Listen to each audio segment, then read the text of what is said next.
자, 62쪽부터 질문 받아볼게요. 자, 62쪽 혹시 질문 있을까요? 62쪽. 없어요? 63쪽. 없어요? 64쪽. 없어요? 65쪽. 어디 오세요? 65쪽. 몇 번? 9번이요? 자, 65쪽에 9번 한번 가보도록 할게요. 자, 다들 어떻게, 돈 받는 거 뭐라 그래? 세뱃돈. 잘 받으셨어요? 안 받았어요? 돈을 아예 안 받았다, 손. 자기는 어디도 안, 그럼 다들 조금씩 받았다는 거네. 기대하고 있을게요.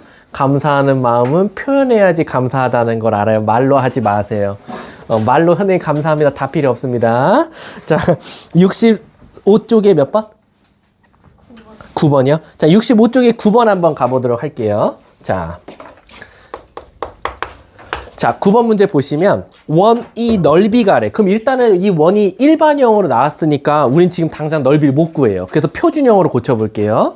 x 플러스 2m의 전체 제곱.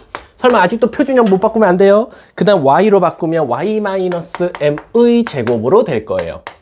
그러면 불필요한 게 뭐가 나오냐면 4m제곱 더하기 m제곱, 그러니까 5m제곱이 불필요하게 나오는데 땡큐야. 왜? 7m제곱이니까 난 여기에 2m제곱이 필요한 거나 마찬가지고 진짜 필요한 마이너스 8은 0이다 라는 거지. 근데 아직은 얘가 우리가 원이라고 하지 않아요. 얘를 아직은 원이라고 하지 않고 요렇게 제곱한 거, 요렇게 제곱한 거에다가 8-2m 제곱을 써야 된다라는 거야. 그럼 이거 내가 애들 실수 많이 한다 그랬지. 여기가 엄밀히 따지면 뭐 쓰는 칸이죠? r제곱 쓰는 칸이에요. 근데 우리 원의 넓이가 뭐예요? 파이 r 제곱이니까 여기다 파이만 붙이면 넓이라고 할 수 있어요. 그래서 8-2m 제곱에 파이다 이렇게 쓸 수 있을 거야. 근데 이제 문제가 생겼어. 왜? 선생님 그러면 얘 넓이가 가장 최대라는 것은 결국엔 이게 m에 관한 2차식이고 위로 블록이니까 꼭지점 0,8 아닐까요? 라는 거야. 그래서 아이들이 자칫 잘못하다가 답을 무조건 8이 될 거야 해서 8로 쓰는 친구들이 많아요. 그래서 문제가 8이니까 선생님 얘가 최대가 됐으니까 m값이 0이면 넓이는 8파이가 가장 최대고 우리 원의 둘레 구하는 공식이 뭐죠? 원 둘레 공식이 2파이 r이니까 여기서 반지름 자체가 루트 8, 즉 2루트 2가 나오니까 여기다 넣어서 답은 4루트 2파입니다 라고 제일 많이 대답을 합니다. 자, 이게 문제가 뭐냐면 맞을 수도 있고 틀릴 수도 있으니까 문제인 거예요. 자, 얘는 맞을까요? 틀릴까요? 아직은 몰라요. 물론 답지를 보면 이게 맞대요 선생님. 이게 아니라 내 말은 이렇게 푸는 게 맞냐라는 거야. 안 되지. 왜? 얘들아, 무조건 꼭지점에서 최대값을 갖는다는 보장이 있을까? 왜 없지? 지금 뭐에 관한 범위가 없어요? m값에 관한 범위가 없어요. 근데 그걸 생각보단 엄청 많이 몰라요. 자, 여러분들 아시다시피 여기는 반지름을 쓰는 칸인데 반지름은 항상 뭐보다 커야 돼요? 0보다 커요. 반지름이 0보다 크다라는 건 반지름을 제곱한 것도 0보다 커야 되죠. 그러니까 얘가 0보다 커야 돼요. 그러면 우리 요거 다시 갖고 와 볼게. 8-2m 제곱이 0보다 크니까 넘기면 2m 제곱은 8보다 작고 m 제곱은 4보다는 작아야 돼요. 그럼 m값은 어디와 어디 사이야? 마이너스 2와 2 사이라는 보장이 먼저 있어야 돼요. 그래서 마이부터 2까지니까 살아남은 데서 다행히도 최대값이 누가 나왔어? 8 나왔으니까 땡큐였던 거야. 그래서 이 문제는 소 뒷걸음치다가 맞추시는 분들도 있어요. 이 범위를 그냥 범위도 안 찾고 무조건 꼭지점 오케이 8 반지름 찾고 답을 찾는 친구들도 있는데 학교 시험은 절대 그렇게 안 낼 거예요. 학교 시험은 이 꼭지점이 절대로 범위에 들어가지 않는 걸 낼 거예요. 그래서 오히려 예를 들면은 얘가 3이 나와가지고 예를 들면 얘가 마이너스 5가 나와서 마이너스 2부터 2까지 해가지고 오히려 다른 놈을 넣었을 때가 최대, 다른 놈을 넣었을 때 최소가 나오게끔 만들어 놓는다 라고 생각하시면 돼요. 자, 다음 또 질문이요. 없어요? 자기 거 다 질문하셔도 되는데 진짜로요? 저 넘어갑니다. 그러면 자, 그러면은 65쪽까지는 끝났고 그 다음에 유형편은 몇 쪽이냐면 68페이지부터라고 제가 숙제를 냈네요. 68페이지래. 아니지. 잠깐만 미안. 개념편 68페이지도 있다 얘들아. 선생님이 그걸 물론 안 했어. 다시 한 번 더. 개념편 68페이지부터 71페이지도 숙제 냈어요. 68쪽 질문이요. 69쪽, 70쪽, 71쪽 없어요? 그럼 정말로? 그럼 넘어갈게. 그 다음 유형편 제발 숙제했었길 바랄게. 많은 건 맞는데 우리가 어쨌든 2학년 애들도 다 해갖고 오늘 남아서 다 하고 가. 24쪽부터 질문 받을게요. 24쪽 질문이요. 30. 32번 별표 치세요. 요거 2대 부고 냈습니다. 요게 근데 다행히도요, 작년엔 안 냈어요. 재작년에 냈어요. 왜냐면 그때는 이제 뭐라 그럴까, 우리가 그 자사고 시절이었고 모의고사 프린트가 나왔었거든. 32번 한번 가볼게. 자, 지금 보시면 원이 이렇게 있어요. 근데 중심이 너무 이쁘게 딱 0,0에 있어요. 자, 그래서 얘 원의 방정식 찾아봐 라고 하면 중심이 0,0이고 반지름이 3짜리니까 9라고 쓸 수 있어요. 근데요, 제가 여기를 끄트머리를 이렇게 접었대요. 접어서 요쪽에 오게끔 요렇게, 여기서 이렇게 오게끔 만들고 이쪽으로 이렇게 지금 접었습니다. 그럼 사실상 이쪽은 이렇게 접는 선이 될 거예요. 이렇게. 이해 가십니까? 자, 근데 얘들아, 문제가 뭐냐면 이래놓고 저 PQ 기울기 찾아달래. 즉, 요 점부터 요 점까지의 기울기를 찾아달래. 야, 이거를 만약에 얘들아 모의고사 안 배우고 이거 안 배운 채로 시험장에 들어가잖아? 이거 하나도 못 풀어요. 근데 그럼 저는 이걸 어떻게 풀어야 될까요? 잘 보세요. 선생님 지금 그림을 좀 실수했거든? 여기 X축에 닿아야지만 이 문제를 풀 수 있어. 자, 요렇게. 이렇게 해서 여기 딱 닿았어요. 그리고 닿는 지점도 알려줬어. 이거 괜히 알려준 거 아니거든? 근데 얘들아, 자, 하나만 물어볼게. 요 분홍 색깔이 요 흰 색깔의 일부분 아닙니까? 맞지? 왜냐면 흰 색깔을 접어서 분홍 색깔을 만든 거잖아. 그럼 내가 물어볼게. 만약에 내가 이 가상의 원을 하나 더 생성한다라고 치면 요렇게 요 빨간색 원은 흰색의 일부분을 이용해서 만든 거니까 빨간색과 흰색은 원이 사이즈가 어때야 돼요? 같아야 돼요. 뭐만 다를 뿐이죠? 중심만 다를 뿐이에요. 그래서 얘는 아직은 몇 컴마 몇인지는 모르겠지만 최소한 반지름은 3이니까 9가 나와야 된다는 건 당연해요. 왜 9예요? 라고 질문하면 안 돼? 너무도 당연한 거야. 흰색 원의 일부분을 갖다가 빨간색을 만들었으니까 원이 똑같아야 모양이 딱 똑같을 거 아니야. 근데 그럼 중심은 어떻게 구합니까? 자, 얘들아, 이거 왜 알려줬을까? X축과 닿고 있어. 우리 X축과 닿고 있으면 중심의 무슨 좌표가 반지름이랑 똑같지? 빨리. 원이 X축과 닿고 있으면 중심에 무슨 좌표가 반지름과 길이가 똑같지? Y좌표지. 왜? 여기서부터 여기까지가 반지름인데 결국에는 이 중심의 Y좌표랑 똑같거든. 근데 반지름이 3짜리니까 최소한 Y-3이라고 쓸 수 있지 않냐라는 거야. 맞습니까? 맞아요? 그리고 얘가 2라는 지점에서 만나고 있으니까 중심이 몇 컴마 몇인 게 확실해? 2,3. 그래서 바로 원의 방정식이 이렇게 나오는 거야. 이거 보세요. 이거 안 보고 들어갔잖아요. 이거 100% 못 틀려요. 난이도가 이거 솔직히 말하면 어려운 정도는 아닌데. 자, 그럼 끝났죠? 선생님, 그럼 전 빨간색 원도 찾았고요. 흰색 원도 찾았는데 제가 저거 찾은다고 이 PQ 기울기가 찾아지나요? 라고 해서 내가 힌트를 줘버렸어. 이렇게 길게 그렸어. 노란색으로. 저 노란색 직선을 우리가 어떻게 문제를 바꿔서 물어볼 수도 있지? 흰색 원과 빨간색 원을 동시에 지나는, 교점을 동시에 지나는 직선의 방정식 구하시오라고 바꿀 수 있어. 근데 내가 이거 노란색 바로 찾는 방법 알려줬지. 흰색 원이랑 빨간색 원 교점을 지나는 요 노란색 직선 어떻게 한다 그랬지? 두 원을 뭐 하자? 빼자 그랬어. 빼면 직선 나올 거니까. 그래서 바로 얘를 먼저 이쁘게 정리하면 x제곱 더하기 y제곱 마이너스 4x 마이너스 6y 분대 넘어와서 없어지고 플러스 4는 0이니까 요 원이랑 뭐 하자? 빼자. 그럼 누가 나온다? 직선 나온다. 자, 여기서 여기 뺄게요. 요거 넘기면 마이너스 9는 0입니다. 자, 뺄게. 없어지고 4x 플러스 6y 마이너스 9 빼기 4니까 마이너스 13은 0 이렇게 나오는 게 바로 노란색 직선이 되는 거야. 근데 우리는 노란색 직선에 뭐만 찾아달래? 기울기. 그럼 우리 기울기 어떻게 찾지? 4x 넘기고 6으로 나눠주면 되니까 y는 마이너스 6분의 4가 나올 거고 결국 기울기는 마이너스 3분의 2가 돼서 나오겠다. 답은 몇 번? 2번이 정답이다 라는 거지. 재작년에 나왔습니다. 재작년에. 아셨죠? 자, 다음 또 질문. 어려운 거 맞아. 27쪽. 25쪽. 뭐야? 뭐? 말해줘. 37번이요? 같은 거야? 37번 한번 가볼게. 자, 어렵다, 이거.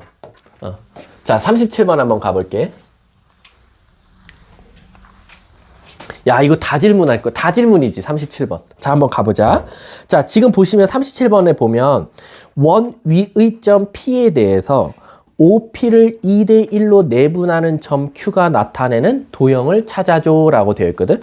야, 근데 이게 내가 이거 뺄 걸 그랬다. 37번. 이게 왜냐면 사실 이게 활용이고 자체 방정식은 원래 나중에 몰아서 배우거든. 왜냐면 사실 활용 파트다 보니까. 얘들아, 36, 37, 38을 그 위에 유형 10번에 그냥 별표만 치고 넘어가세요. 지금 당장 저거 해봤자 여러분들 머리만 깨지니까. 제가 좀 걸러줄 걸 그랬네. 또 있어요. 26쪽. 잠깐만. 35번? 그래, 여기까지는 합시다. 35번까지는. 자, 35번 한번 해볼게. 왜냐면 35번은 내가 말했잖아. 이거 수학자 이름을 딴 뭐? 아폴로 니우스의 원 이어서. 자, 35번 한번 가볼게. 자, 선생님, 저는 35번 아폴로니우스의 원이 생각 안 나요. 그럼 이거 조금 어려워져. 근데 우리 만약에 생각났다고 하면 A.1,-2랑 B.1,1로부터 몇 대 몇? 1대 1에. 그럼 얘들아, 혹시 기억나? 아폴로니우스의 원 바로 찾는 방법? 내가 무슨 점과 무슨 점 찾으면 된다 그랬지? 내분점과 외분점 찾으면 된다 그랬어. 그래서 한번 내분점 한번 찾아볼게. 자, 이거 질문한 사람 누구예요? 자, 예원아, 내분점 한번 찾아볼게. 뭐 분의? 3분의. 자, 1 더하기 2니까 3. 그리고 1 더하기 마이너스 4니까? 자, 외분점과 함께 뭐 분의? 마이너스 1분의. 여기서 여기 빼면 돼. 자, 1 빼기 2는? 마이너스 1. 그리고 1 빼기 4는? 5. 그렇지. 그래서 내분점이 1, 마이너스 1이 나오고 외분점은 1, 마이너스 5가 나오는데 이게 내가 뭐라 그랬지? 이 두 개가 정확하게 지름의 양 끝점이야. 그래서 원이 이렇게 있는데 정확하게 1, 마이너스 1이 여기면 예를 들어서 여기에 정확하게 지름의 딱 끝점이 바로 1, 마이너스 5라는 거야. 그러면 우리는 저 1, 마이너스 1과 1, 마이너스 5의 무슨 점이? 중점이 바로 원의 뭐다? 중심이더라. 그래서 원의 중심 구하면 몇 컴마면 둘이 더해서 2로 나누면 1, 마이너스 6이니까 마이너스 3이 바로 원의 중심이고 문제가 뭘 구하라냐면 그런데 그럼 너 원의 방정식 찾을 수 있어? 뭐 나한테는 어려운 거 아니죠? 여러분들한테도. 요렇게 애들 내가 요거 제일 많이 물어본다 그랬어. 근데 여기 어떻게 구해요? 좋아하는 점 아무거나 넣으세요. 양쪽 끝에 점. 그럼 나는 1, 마 1 넣을게. 1 넣으면 없어지고 마 1 넣으면 2인데 2를 제곱하면 4 이렇게 나오는 거야. 선생님, 그럼 이제 얘를 이쁘게 좌표 평면에 한번 다시 그려볼게. 자, 중심이 1, 마이너스 3이면서 반지름이 지금 2짜리니까 요런 원이 나왔다라는 거야. 요렇게 생겨.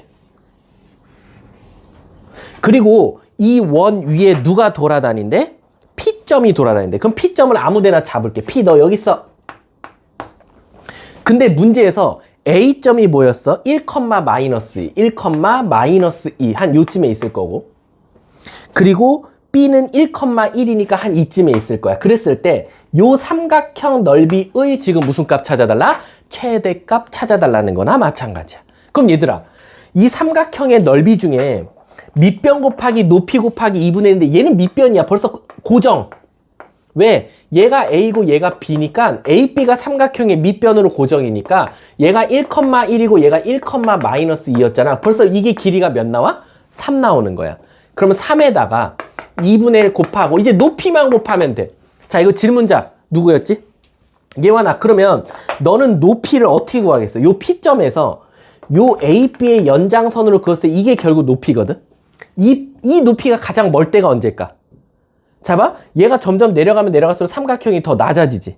그럼 가장 멀 때는 요렇게 생긴 삼각형이 나오지 않을까? 이 반지름이 바로 높이가 가장 높을 때지. 반지름 몇 짜리 원이었어? 2짜리였네. 그러면 아이고 미안. 높이가 결국 반지름이 될 때는. 끝났지. 자, 다음 또 질문이요. 답은 4번이 정답이 되겠네. 없어요? 26쪽 질문이요. 27쪽 질문이요. 27쪽. 없어요? 28쪽 질문이요. 없습니까? 진짜로요? 19번이요? 자, 19번 한번 가볼게요. 요것도 활용인가? 아, 그래도 뭐 교육청 모의고사 붙었으니까 요건 해볼 만하겠다. 한번 가봅시다. 제가 이거 갖다 스트레스 안 준다 그랬어. 공수투는 숙제 프린트도 딱 책만 줘. 그리고 솔직히 말할게. 내가 해설지 안 걷었잖아. 그치? 알게 모르게 해설지 보는 친구들이 있을 거예요. 내가 별말 안 할게. 공수투니까. 근데 하려고 하는 노력이 중요하다 그랬어. 자, 19쪽 가볼게. 19번. 자, 좌표 평면 위에 3,4를 지나는 직선 중에서 원점과 거리가 최대인 직선을 L이라고 하자. 야, 이거 별표 치세요. 애들 이거 겁나 어려워하겠네. 잘 봐. 이거는 솔직히 말할게. 1등급밖에 못 풀어요. 왜냐면 이거 문제를 이해 못 해요. 여러분, 3,4면 어디 있죠? 여기 있어요. 예를 들어서. 얘들아, 이 점을 지나는 직선은 몇 개가 존재할까요? 무한 개가 존재하겠죠. 겁나 많아요. 제가 대충 그려볼까요?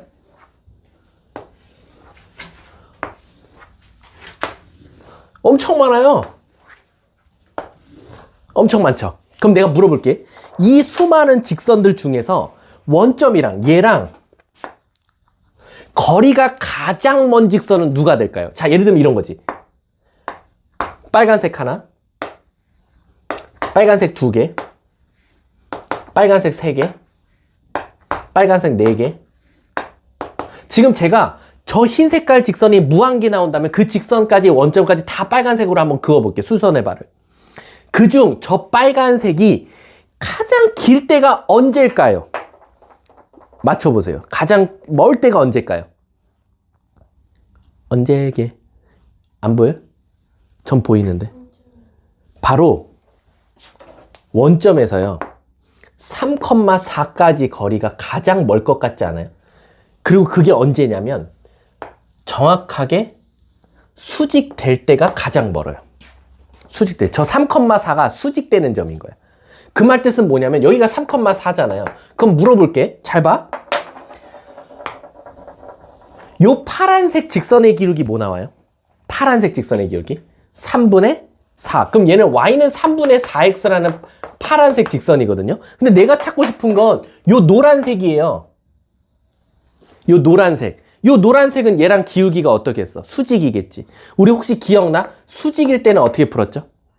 마이너스. 기울기끼리 곱했더니 마이너스 1 나와야 되니까 y는 마이너스 4분의 3x가 되는 거예요. 이해 가세요? 그리고 몇 컴마 몇 지나요? 3,4 지나야겠죠. 그래서 3,4를 지난다. 이렇게 식을 세울 수 있는 거예요. 이해 가십니까? 자, 근데 문제에서 뭐라 그러냐면 이 직선이 L 직선이래. 근데 문제에서 뭐랬냐? 이 L 직선이랑 원 위의 점까지 거리의 최소값 구해달라. 이제 이 문제 다 지워. 이 문제 다 지우고 끝났어. 이 노란색만 필요한 거야. 이 노란색이랑 여기에 원 하나가 있나 봐. 그래 놓고 요 원이랑 직선까지 거리가 가장 짧을 때를 지금 찾아달라는 거나 마찬가지. 우리 원이랑 직선이랑 가장 짧을 때 어떻게 찾았지? 바로 직선부터 어디까지 거리 구한 다음에 반지름까지 거리 구한 다음에 뒤에서 누구 빼면 돼? 반지름 빼면 되겠지. 그래서 이 직선이랑 원의 중심이 몇 컴마 몇이야? 7,5까지 거리를 먼저 구한 다음 반지름을 빼주면 되겠네. 자, 그럼 얘들아 이거 좀 더럽잖아. 4 곱할게. 자, 마이너스 3x. 여기 4 곱하면 16이거든요. 근데 여기 플러스 9가 있으니까 25 이렇게 나올 거예요. 그럼 한쪽으로 다 넘길게. 3x 플러스 4y 마이너스 25는 0이니까 이 직선이랑 여기까지 한번 거리 구해보겠다. 그럼 d는 16 더하기 9, 5분의 절대값 7,5 넣으면 7 넣으면 21, 5 넣으면 20. 그러면 여기 빼면 마이너스 5, 얘 더하면 16 나오겠네. 이렇게. 근데 거기서 누구 빼줘야 돼요? 반지름이 몇 자리예요? 1자리죠. 그래서 5분의 11 이렇게 나오겠네. 이게 M값이야. 거기다가 10 곱해달래. 끝났네. 다음 또 질문. 16번. 자, 한번 가보도록 할게요. 오! 야, 이게 그거야. 내신형 문제. 이거 이대부고 냈어요. 16번. 자, 가볼게. 16번. 이건 최근에 냈습니다. 2025년도에. 자, 16번 한번 봐볼게. 제가 이거 저번 시간에 요거 이대부고에서 낼 거야 라고 하면서 말했던 문제예요. 원이 이렇게 이쁘게 있었어요. 16번 보시면. 원은 너무 이쁘죠? 중심도 원점이고 반지름도 너무 이쁜 5짜리예요. 근데요, 지금 위에 점 P랑 8,6은 어디 있는지 모르겠어요. 그냥 제 마음대로 여기라고 할게요. 요 위에 점이랑 요 점까지 요 거리, 요 노란 색깔 거리가 정수되는 거 찾아달래요. 선생님, 저 길이가 얼마나 많은데 그 중에 정수를 어떻게 찾습니까? 그럼 제가 어떻게 하라 그랬지? 가장 짧을 때랑 가장 길 때부터 먼저 찾아볼게요. 잘 봐. 가장 짧을 때부터 먼저 찾아보면 일단 D가 필요해요. 그래서 8,6부터 0,0까지 거리 구해보면 64 더하기 36이니까 100 나오죠. 루트 씌우면 10 나올 거예요. 그러면 이 길이가 가장 짧을 때 미니멈은 10에서 반지름 5를 뺀 5가 될 거고 최대 맥스, 최대값은 10에다 5를 더한 15가 나올 거예요. 그 말 뜻은 뭐냐면 잘 봐. 가장 짧을 때가 5, 가장 길 때가 15야. 근데 5부터 15까지는 계속 나와. 6도 있을 거야. 7도 있을 거야. 8도 있을 거야. 쭉 가다 보면 14도 있을 거야. 그럼 마지막 15가 나오더라 라는 거야. 그래서 여러분들이 결국 이 현의 길이를 랭스 L로 치면 L은 5부터 15까지 나올 수 있다라는 거지. 그래서 애들 제일 많은 실수 내가 다 알려줬잖아. 제일 많은 실수 11개 곱하기 2, 22개요. 답이 22 있지. 5번 체크한다니까. 학교 시험도 이걸 22개를 만들어 놔. 그러면 안 된다고. 왜요, 선생님? 5랑 15는 하나밖에 안 나온다 이거지. 그래서 엄밀히 따지면 5, 6, 7, 8, 9, 10, 14, 15까지 있으면 내가 네모치는 5랑 15는 한 개씩밖에 안 나오고 요 가운데는 모조리 두 세트씩 나오더라. 왜? 여기가 만약에 7이면 얘도 7, 얘가 14면 얘도 14, 얘가 11이면 얘도 11, 양쪽으로 두 개씩 나오거든. 그래서 6부터 14까지면 몇 개야? 9개지. 9, 2, 18에다가 양쪽 거 1씩 더해서 정답은 20개 이렇게 나온다 이거지. 답은 그래서 몇 번? 3번이 바로 정답이 되겠네. 이해 가세요? 자, 다음 또 28쪽 없어요? 28쪽까지였어요. 없습니까? 자, 그럼 넘어가도록 할게요. 일단은 저 오답이랑 숙문고 프린트는 공통수학 원이니까 2교시에 풀이를 하도록 할게요. 그럼 우선은 저랑 진도부터 한번 나가보도록 할게요. 오늘 유나가 여행이었나? 아, 많이 아프대요. 연락 왔네요. 오케이. 자, 개념편 한번 다시 돌아가 볼게요. 자, 우리 저번에 접선.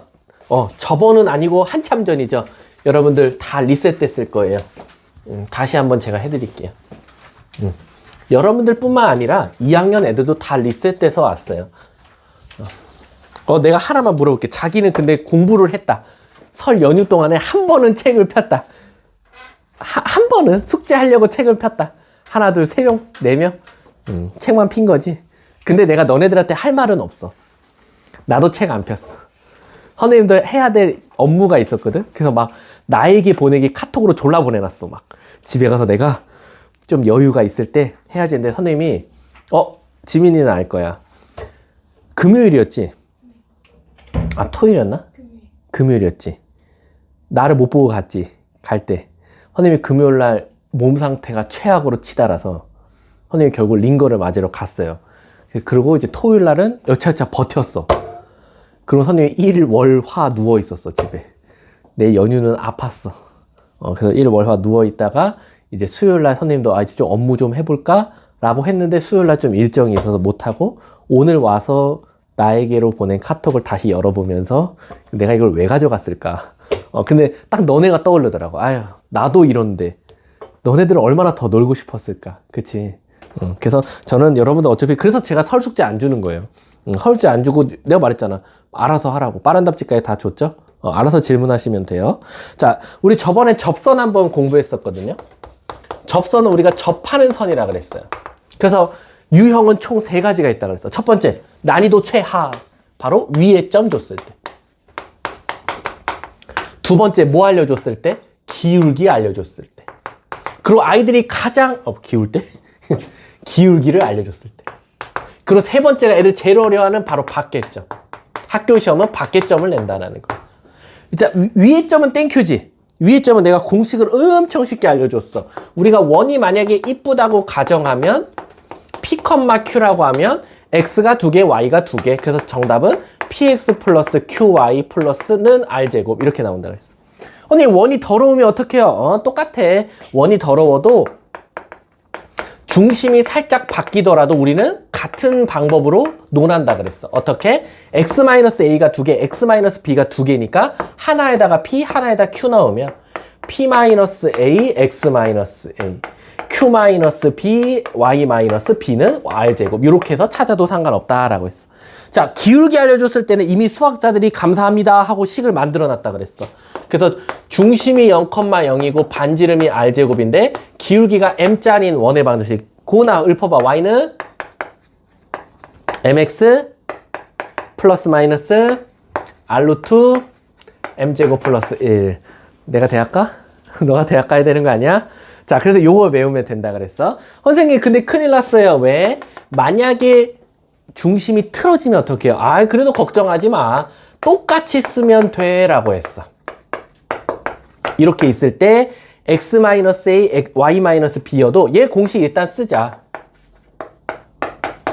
근데 그럼 큰일 났어요. 왜? 이거는 중심이 0,0일 때 쓸 수 있는 거잖아요. 그래 놓고 Y 대신에 Y-B, X 대신에 X-A 넣으면 알아서 나올 거야 라고 했어.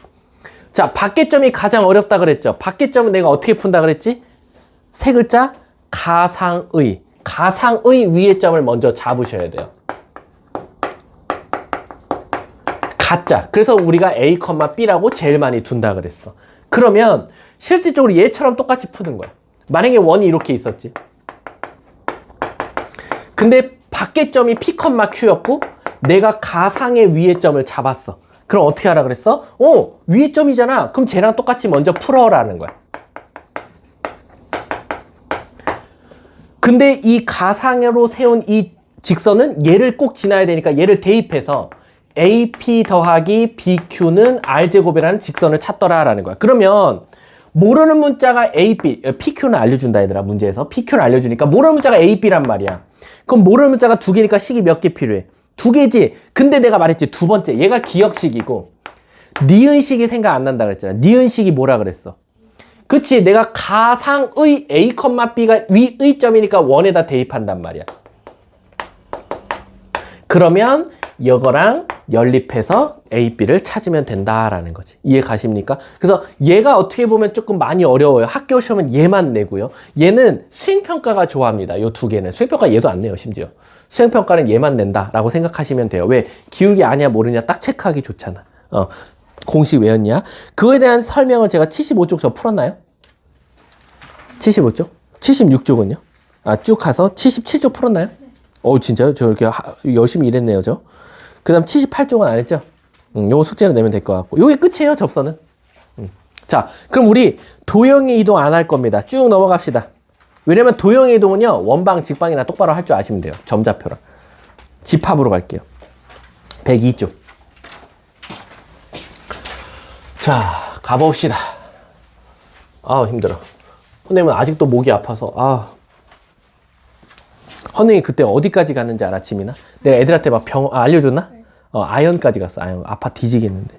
아무튼 여러분들 아프지 마세요. 여긴 병원이 없어요. 근처에. 왜 없을까? 근데 내가 세브란스 가서 저 목 아픈데 할 수는 없잖아. 일반 병원 가서 선생님 저 코 빼주세요. 콧물 나와요. 이럴 수는 없잖아. 그 대학 교수한테 그것도. 알고 보면 감기 걸려서 세브란스 가면 한 일주일 기다려야 되지 않을까요? 대기를? 그럼 그 안에 낫지 않을까요? 제 생각에. 102쪽 한번 가볼게요. 102쪽에 집합 가보도록 하겠습니다. 자, 애들이 집합, 명제 이 두 개를 어려워하는 이유는 딱 정해져 있어요. 왜일까요? 국어 못해서야. 대부분 있잖아. 집합, 명제 어려워하면 국어야, 국어. 국어 잘해야 돼요. 왜냐면 여기서부터 말장난이 스타트가 됩니다. 그럼 가볼게. 일단 집합이 뭐냐라고 하면 기준이 있는 것들의 모임이에요. 기준이 존재한다. 즉 기준이 없으면 그건 우리가 집합이라고 하지 않아요. 예를 들면 이런 거죠. 예쁜 꽃들의 모임. 자, 물어볼게. 뭐가 예쁜 거야?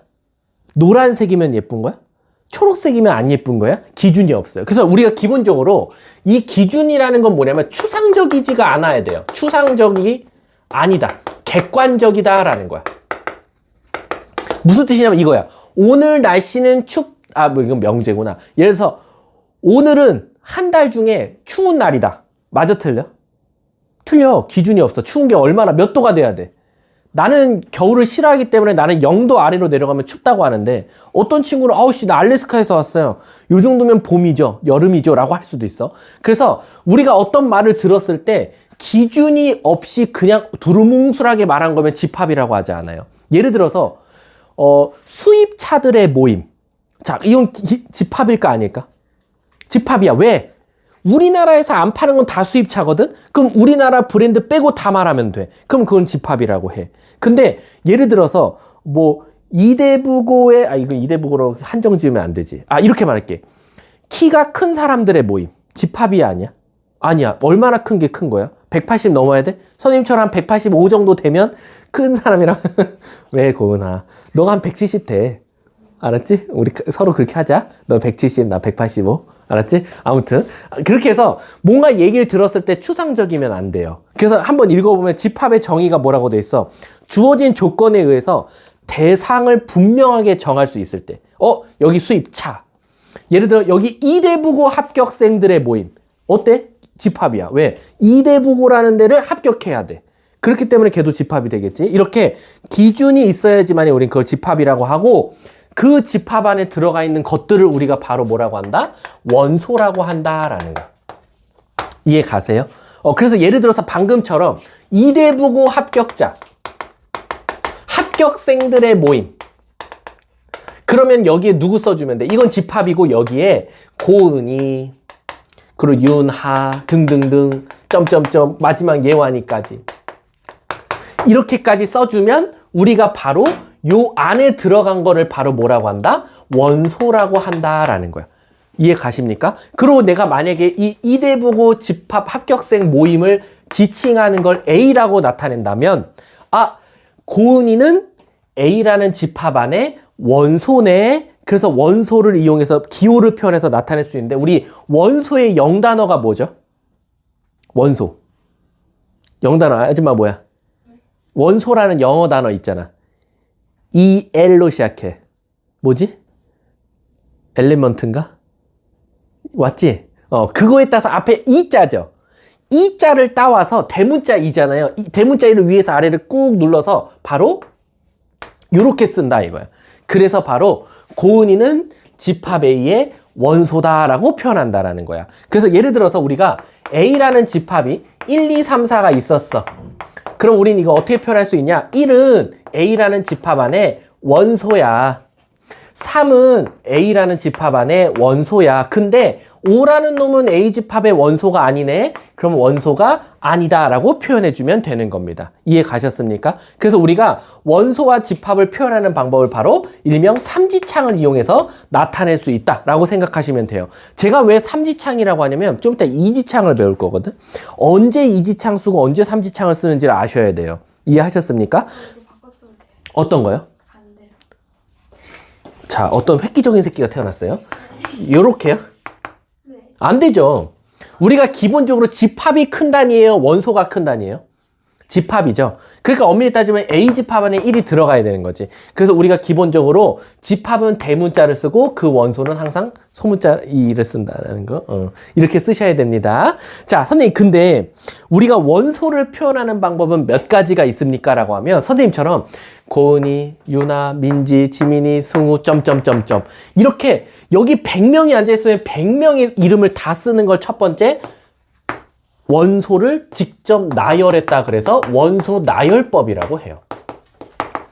근데 너무 귀찮은 거야, 수학자들이. 야, 원소가 100개면 다행이다. 1억 개면 어떻게 할 거야? 저걸 언제 다 쓰냐 이거지.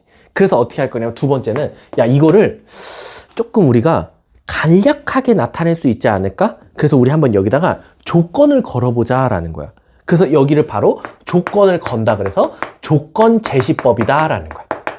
그리고 세 번째는, 야, 이거 너무 다 손으로 그냥 다 쓰는 건 너무 귀찮아. 우리 이거 좀 이쁘게 그림을 이용해서 나타내 볼까? 그래서 그 그림을 벤 다이어그램을 이용해서 나타낼 수 있다 이거야.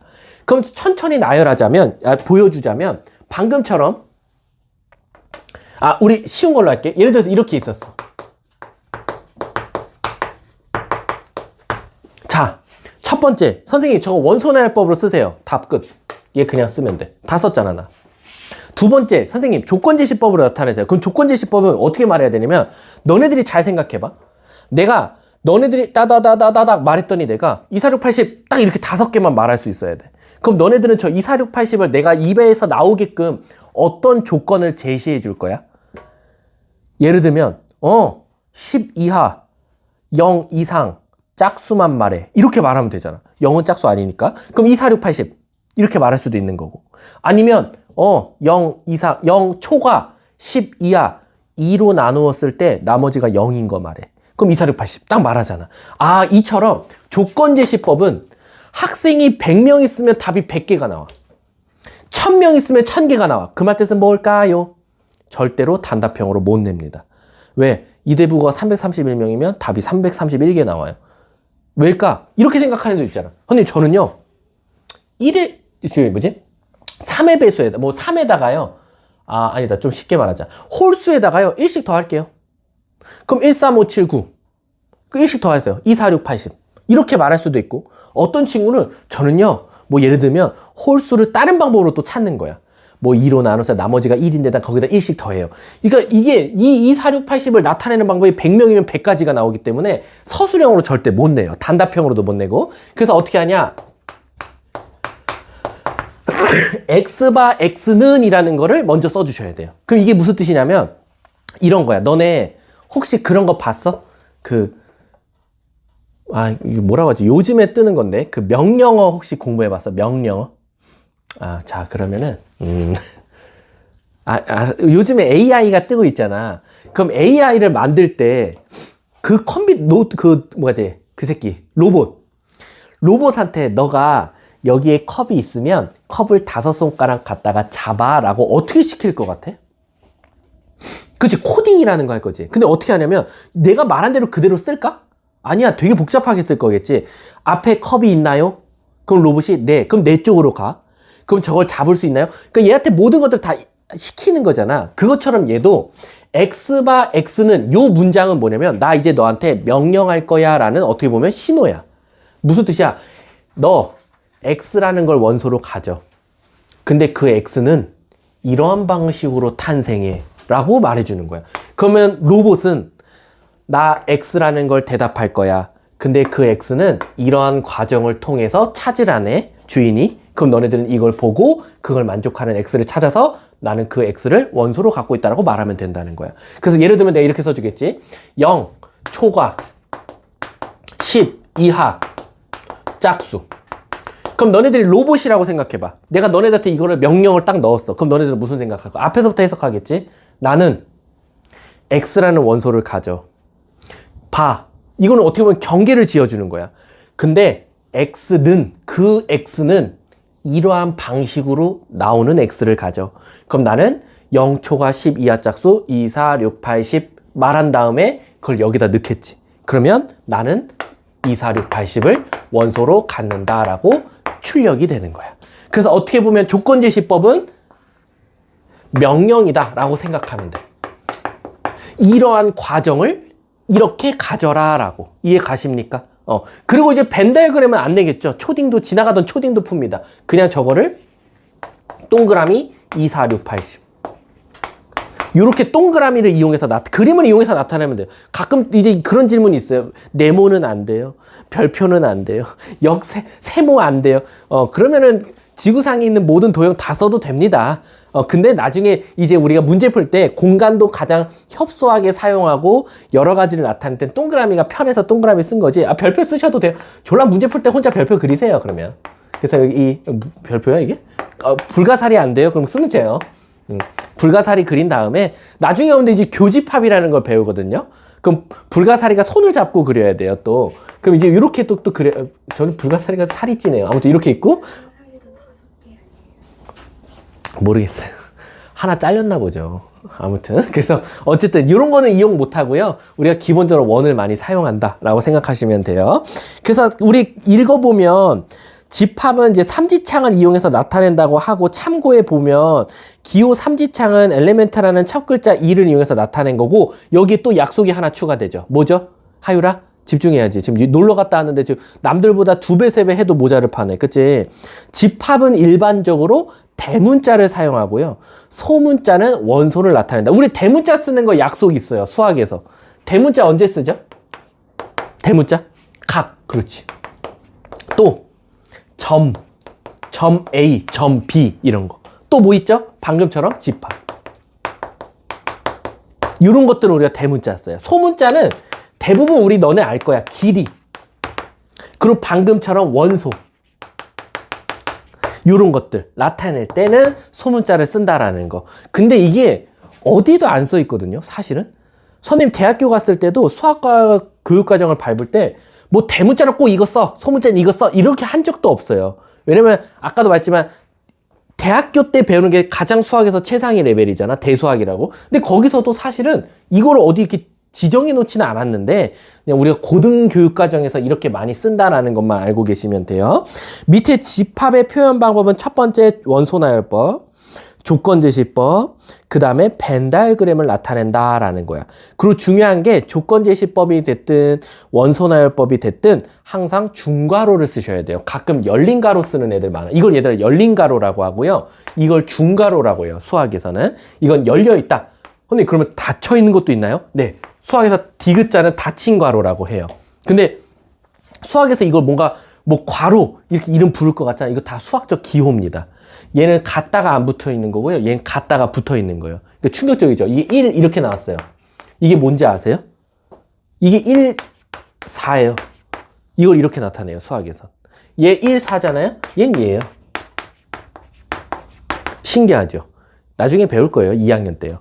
그래서 우리가 이걸 열린 가로, 이거를 중가로, 이거를 닫힌 가로라고 한다. 당연히 대가로는 뭔지 아시죠? 이거 똑같은 모양인데 좀 더 길고 얇은 걸 대가로라고 합니다. 아무튼 이걸 이용해서 나타낸다. 자, 그럼 원소도 이게 얘처럼 2, 4, 6, 8, 10 몇 개? 5개. 근데 내가 너네들한테 이렇게 줬어. 자, 이건 몇 개가 나와요? 원소가? 무한개죠. 그래서 우리가 얘는 내가 손으로 하면 또 오해할 수도 있어. 내가 머릿속으로 셀 수 있다. 시작과 끝이 정해져 있다. 그래서 있을 유자에 한 개자를 써서 한 개, 여의, 리미트, 끝이 정해져 있는 집합이다. 그래서 얘를 유한집합이라고 해요. 선생님이 왜 말할 때 자꾸 한자, 뭐 합성어처럼 합성어야, 이거 왜 한자어야 이렇게 말하냐면 선생님은 수학의 정석 갖다 공부했던 세대거든. 수학의 정석은 다 한자로 나와요. 근데 그게 되게 좋은 게 뭐냐면 나중에 그 문자의 뜻을 몰라도 그 단어의 뜻 갖다가 해석할 수 있어요. 한 개예요, 한 개, 리미트. 끝이 있다. 그래서 시작과 끝이 정해져 있으면 우린 유한집합이라고 하고요. 얘는 끝이 없어. 그럼 뭐라고 할 것 같아? 무한집합. 그래서 얘를 무한집합이라고 해요. 그래서 우리가 기본적으로 유한집합은 개수가 셀 수 있고 무한집합은 개수를 셀 수 없다라는 거야. 그럼 선생님 1, 2, 3, 4, 5, 6, 7, 8, 9, 10, 1억까지 썼어요. 제가 1억까지. 1억. 그럼 걔 유한집합이야, 무한집합이야? 유한집합이지. 개수가 많아서 유한, 무한 아니야. 내가 셀 수 있어. 시작 1, 끝 1억 이렇게 셀 수 있으면 유한. 1, 시작, 끝 5 없어요. 그러면 무한집합이다. 근데 가끔 이 무자를 무한, 리미트가 없다 해서 끝이 없으니까 무한집합인데 이 무자만 보고 없을 무자를 생각해서 가끔 뭐를 오해하냐면 원소가 없는 거를 무한집합으로 말하는 애들 많아. 그러니까 예를 들면 이런 거지. 아무것도 안 써줬어. 아무것도 없으면 원소는 아무것도 없어. 그럼 원소의 개수가 몇 개야? 0개지. 얘는 5개라고 말하면 되고. 그럼 아무것도 없으면 선생님 무한집합이죠 라고 오해를 해요. 왜일까요? 없을 무자가 떠올라서. 없을 무 없어. 오케이, 무한집합. 그럼 물어볼게. 아무것도 없다. 셀 수 있어 없어? 셀 수 있잖아. 없다 셌잖아. 그럼 얘는 무슨 집합이야? 유한집합이야. 그래서 애들이 아무것도 없는 원소 0개도 유한집합이다라는 걸 헷갈리시면 안 돼요. 왜? 이렇게 말하면 돼. 여기 쓸 수 있습니까? 네. 그럼 유한집합. 쓸 수 없습니까? 네. 무한집합. 0 쓸 수 있잖아. 손으로 0. 그럼 유한집합이야. 근데 무한계 어떻게 쓸 거야? 쓸 수 없지. 인피니트 마크 이거 말고요. 누구 저기 팬클럽 중에 이거 있지 않니? 이거 팬클럽? 너네 인피니트라는 모르지 가수. 내꺼 하자 이런 거 했던 사람 모르지. 아무튼 그러지 않는 이상 여기에 숫자를 못 쓰면 무한집합. 숫자를 0을 포함한 어쨌든 조금이라도 쓸 수 있으면 유한집합이라고 생각하면 돼. 이해 가십니까? 근데 선생님 그럼 얘를 하나 둘 셋 넷 다섯 이렇게 쓰면 되나요? 이건 안 돼. 왜? 이게 뭘 의미하는지 몰라. 5. 이게 뭐야? 5가 5개란 뜻이야? 뭐 얘가 5라는 집합이야? 헷갈린단 말이야. 그래서 수학자들이 숫자라는 영어가 뭐야? 넘버지. 근데 그걸 계속 하나씩 붙여서 가. 고은이 1번, 얘 2번, 얘 3번. 그래서 우리를 그거를 이제 일명 동명사라고 하나? 뭐라고 붙이지? 끝에 ing를 붙여서 넘버링이라 그래. 그래서 우리 넘버링을 한다라고 하면 계속 번호를 붙여가면서 가는 거잖아. 그것처럼 넘버링의 앞글자 영단어가 뭐야? n이지. 그래서 바로 a라는 집합이 5개라면 na라는 집합을 이렇게 표현한다 이거야. n 쓰고 가로 쓰고 a라고 쓰면 a라는 집합한테 넘버링을 해보자 이거야. 그럼 얘는 1번부터 몇 번까지 부여가 되냐? 1번부터 5번까지 부여가 됩니다. 그럼 얘를 NA는 5라고 해서 얘를 바로 원소의 개수가 5개다 라고 표현하게 되는 거야. 이해 가십니까? 자, 지금 굉장히 많이 배웠거든요. 다시 한번 복습 좀 해봅시다. 자, 일단 첫 번째. 근데 집합을 뭐라고 한다? 기준이 있는 것들의 모임. 예를 들어서 얘 그만 들래. 아무튼 딱 들었을 때 국어 잘해야 된다 그랬어. 추상적이지 않아야 돼. 누군가 딱 듣고 다다다다다닥 말할 수 있으면 집합. 이거는 애들마다 다를 것 같은데 얼마나 큰 게 큰 거예요? 얼마나 작은 게 작은 거예요? 기준을 모를 때는 걔는 집합이 아니고 기준이 있으면 집합이다. 그리고 집합을 안에 그걸 만족하는 것들을 우리가 뭐라고 한다? 원소라고 하고 그 원소가 집합 안에 들어갈 때는 우리가 엘리멘트 앞 글자 1을 따와서 삼지창을 쓰고 원소가 아닐 때는 삼지창이 아니다를 쓴다는 거야. 그리고 이 원소를 표현하는 방법이 3가지가 있는데 첫 번째 노가다 다 써봐. 그걸 원소를 다 나열했어. 원소 나열법. 이거를 명령어로 조건을 한번 걸어서 찾아볼까? 조건제시법. 얘를 그냥 이쁘게 그림으로 나타내보자. 벤다이어그램. 왜냐면 벤다이어그램도 벤다이어가 뭐야? 사람 이름이에요. 사람이 만든 거에서 벤다이어그램이에요. 이해하셨죠? 그리고 만약에 그 원소 안에 원소가 진짜 6개가 있고 7개가 있고 4개가 있을 때 그걸 말할 수 있는 게 바로 그 집합에 넘버링을 붙이자. n자를 앞에 조그맣게 쓰면 원소의 개수를 말할 수 있더라라는 거야. 그리고 요 네모에 0부터 포함해서 숫자를 적을 수 있어. 그러면 우리가 걔를 유한집합.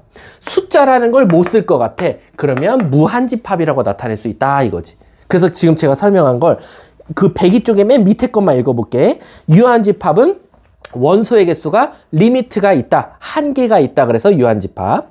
무한집합은 원소가 너무 많아서 무한집합. 근데 밑에 공집합이란 말이 나와요. 자, 공집합이 무슨 뜻이냐? 애들이 그건 되게 잘 알더라고. 제로 아닙니다. 우리 다 국어 뜻 중에 공허하다 있죠. 공허하다가 무슨 뜻이야?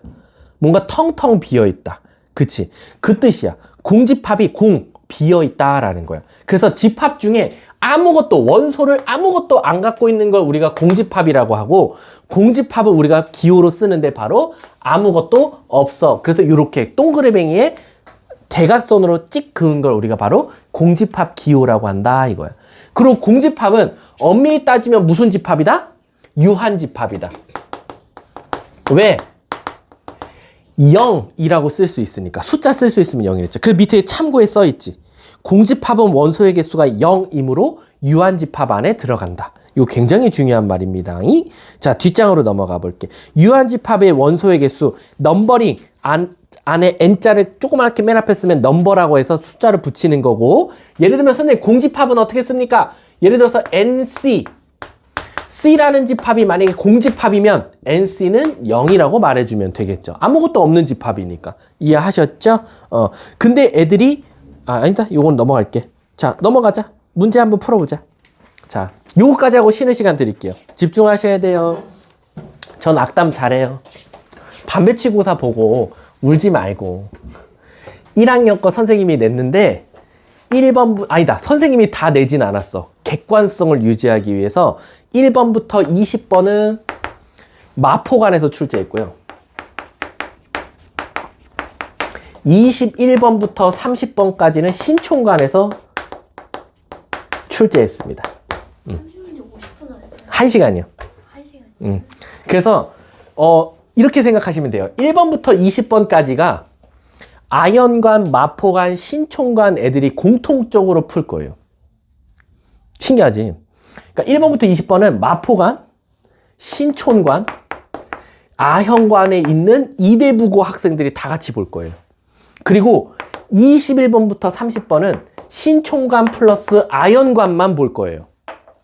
마포관은 안 봅니다.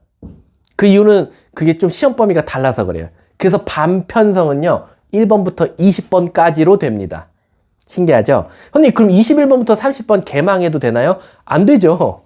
왜냐면 21번부터 30번은 우리가 정량평가보다는 정성평가를 좋아해요. 정성평가가 뭐죠? 정량평가랑?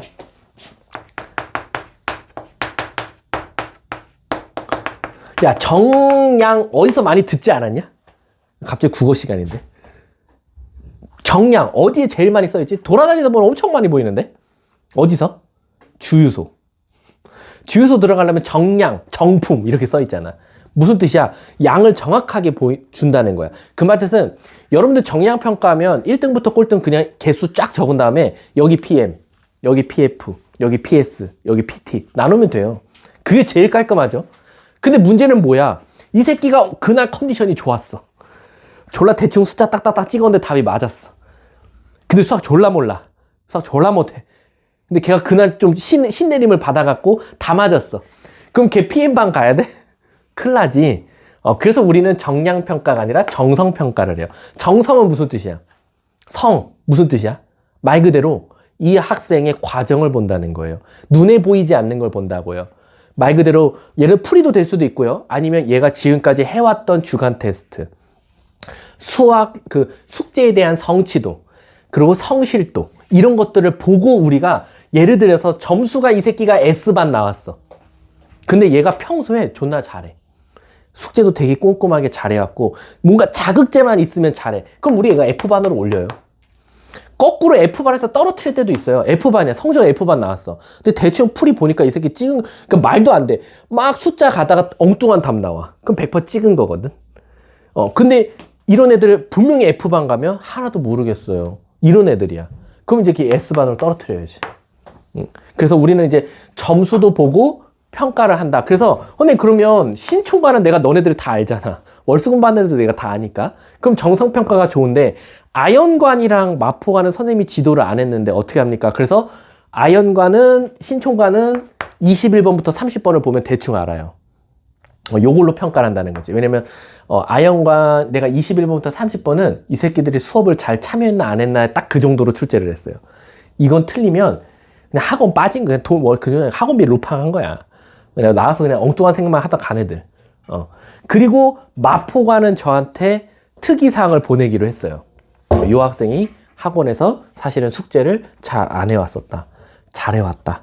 이런 걸 보고 우리가 이제 반편성을 하는데 마포관은 아무래도 좀 정량평가가 될 가능성이 크겠죠. 제가 지도를 안 했으니까. 그리고 번호가 좀 다르니까. 그래서 어쨌든 여러분들은 요거 많이 어렵습니다. 마포관 거 어려워요. 마포관은 아시다시피 이제 숙문, 서울역, 광성 이것까지 다 나눠야 되다 보니까 조금 어렵고요. 여기는 진짜 야, 이건 너무한 거 아니야? 이건 나랑 했으면 아니면 이거는 최소한 문제집을 한 번이라도 펼쳐서 대표 문제를 풀어봤으면 풀리는 문제들. 그래서 여러분들은 일단 여기에 초점을 맞춰서 하시고요. 여기서 한 4문제인가 5문제 버리세요. 얘들아, 반배치고사도 버릴 줄 알아야 돼. 내가 말했지만 여기서 20개 맞고 여기서 다 틀려도 얘는 N반 못 갈 수도 있어요. 이걸 다 틀리는, 근데 그럴 수는 없겠지. 어려운 건 다 맞고 졸라 쉬운 건 틀려. 그럼 이상한 거고. 여기서 만약에 한 7, 8개 틀렸어. 근데 여기 게 다 맞았어. 그거는 걔는 좀 고민을 해봐야 돼. 21번은 30번 먼저 풀어. 아니, 마음대로 하세요. 시험도 전략이에요. 선생님은 모의고사 받으면 영어 같은 경우는 몇 번부터 풀죠? 전 33번부터 풀어요. 왜냐면 저는 독해에 자신 있거든. 국어는 비문학부터 풀어요. 왜? 비문학에 자신 있거든. 그럼 수학도 똑같아요. 자기 시험지 받으면 어떤 친구는 자기가 좋아하는 문제 뭐 뒷번호부터 푸는, 뒤에서부터 앞으로 오는 친구들도 있고, 아니면 자기가 딱 보고 어려운 거 같은 거 패스하고 쉬운 거부터 먼저 푸는 친구들도 있듯이 시험도 전략입니다. 여러분도 하고 싶은 대로 푸세요. 저는 그 안에서 과정과 결과를 보고 판단할 뿐이에요. 얘가 뭐 중간부터 풀었으니까 잘한 거네, 뭐 뒤에부터 풀었으면 못한 거네, 이런 거 없어요, 저는. 그래서 이렇게 일단 알고, 그러니까 이거 알고 푸는 거랑 또 모르고 푸는 거랑 다르니까 저는 힌트를 드린 겁니다. 그래서 시험지 받으면 1번부터 20번까지는 조금 뭐라 그럴까, 그러니까 호락호락하게 한 번에 풀리진 않을 거예요. 쉽게 풀리는 것도 있겠지만 좀 고민해야 되는 것도 있으니까 그럴 땐 넘어가. 그래서 21번부터 30번까지 가. 그 다음 또 머리가 돌아. 쉬운 거 풀다 보면. 그럼 또 앞으로 오면 뒤에 게 또 앞에 거 푸는 데 있어서 도움이 될 때가 있어요. 내가 뒤에서 풀었는데 이거 앞으로 오니까 이거 이 방법으로 풀면 풀리겠다. 또 풀려요. 그러니까 시험지를 아까 저번에 말했죠? 그 올 1등급 올백 나온 학생 보통 30문제, 이 학생한테 30문제 주면 보통 이 학생은 한 25분 만에 한 번 다 풉니다. 그리고 다시 앞으로 와서 또 한 번 더 풀고. 그럼 보통 2.5번 정도 푼다고 했어요. 제가 2.1번 정도, 5번 정도라고 할게. 2.5번 정도. 여러분도 똑같아요. 어려운 거 버리는 것도 실력이야. 막 끙끙끙. 나중에 또 이러면 진짜 죽는다. 아, 선생님 저 20번 맞췄어요. 아, 저 실력 대단하대. 근데 앞에 거 막 수두룩하게 막 틀리고 있고. 결국 전체 개수 한 15개 나오고. 그래놓고 막 20번 맞은 거에 또 어깨 또 뿌듯해가지고. 아하! 또 우리 유나요. 아하! 아하하! 막 이러면서 또 돌아다니고 있고. 죽인다, 진짜. 알았지?